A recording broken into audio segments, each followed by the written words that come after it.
that began in 1973. In 1973, there was a collective that was started called the United Graffiti Artists. It was started by a college student named Hugo Martinez up in City College. And he went out and recruited the top graffiti artists or graffiti writers of the day. Artists like Coco 144, Snake One, SJK 171, Phase 2, all these guys from different parts of the city.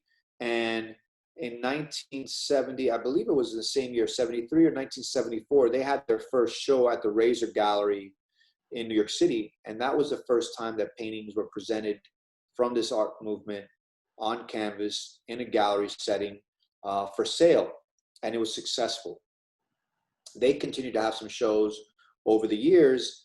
And many of those artists that started then continue to exhibit up until today. So Coco 144 still, which is, he's Coco Gutierrez. Phase 2, his whole life had been exhibiting. He just passed away last December.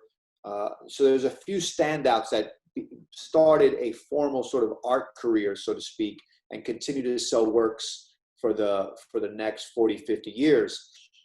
That didn't happen again. That collective dissolved in 1976. I believe it was in 1977, maybe 1978, that the graffiti artist Lee Quiñones from the Lower East Side of Manhattan had his first solo show in Rome. And so that was the first time that a New York graffiti artist, and he was a master of the trains and walls, went and had a show, again, very successful, and that kicked off his fine art career. By 1980, that all came back around.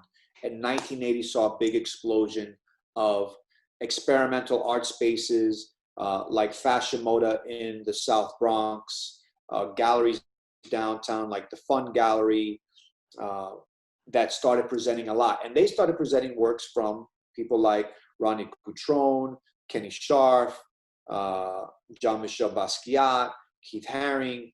This whole downtown and uptown Bronx scene started to come together in these galleries, in the nightclubs, the Mud Club, the Roxy. They would be doing shows there, Danceteria, live paint by either graffiti artists or by Basquiat. These people were all coming together, and there was commerce. And then people started to wake up to the commerce opportunity, and more galleries got involved.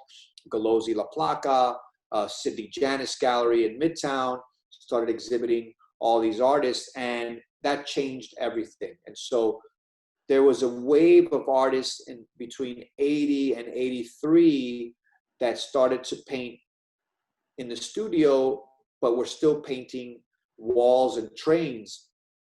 Crash, Days, Lady Pink, Lee Quiñones, Scene, they were Ram LZ, Phase 2, Delta 2, were all painting and exhibiting alongside Jean-Michel Basquiat and Keith Haring. And in many times they were mentoring Jean-Michel, and they were also mentoring Keith Haring. So Keith Haring collaborated a lot with LA2, whose real name is Angel Ortiz.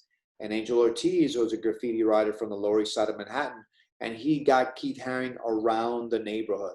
That was sort of his neighborhood pass, so that Keith wouldn't possibly get beat up, or so that Keith could, sort of be in the mix with the graffiti guys, until Keith really got involved with artists like Futura 2000, became a good friend to him, and as well as Crash and Days and those guys. And so the graffiti influence was very big. Ram LZ, who many folks might or might not know, who was an artist from Far Rockaway, Queens, and by the time I guess he started exhibiting with Basquiat, he was living in Tribeca, was also doing the same thing with Jean-Michel, taking him around, letting him hang out, influencing, battling him, painting together. They recorded a record together, because Ram LZ was a performance artist and a musician as well. And so they recorded it together. And when you see some of Jean-Michel's work, you'll see portraits or paintings of Ram LZ, of Toxic, of A1, Anthony Clark, because there was this scene that was bubbling and there was sort of like-mindedness. So that was the beginning. That was before I was very, aware of it. I was a teenager, so I wasn't, in that adult world. I was concerned with the trains. And even by the time I was a later teen, 1988, 1989, 1990, when these guys were exhibiting even more, and I started going to those shows, I wasn't so interested in their work because there were still really dynamic, vibrant, and beautiful works being painted on the trains. And I felt that that had more energy and more attitude and definitely more scale than anything that you could stick into a small gallery.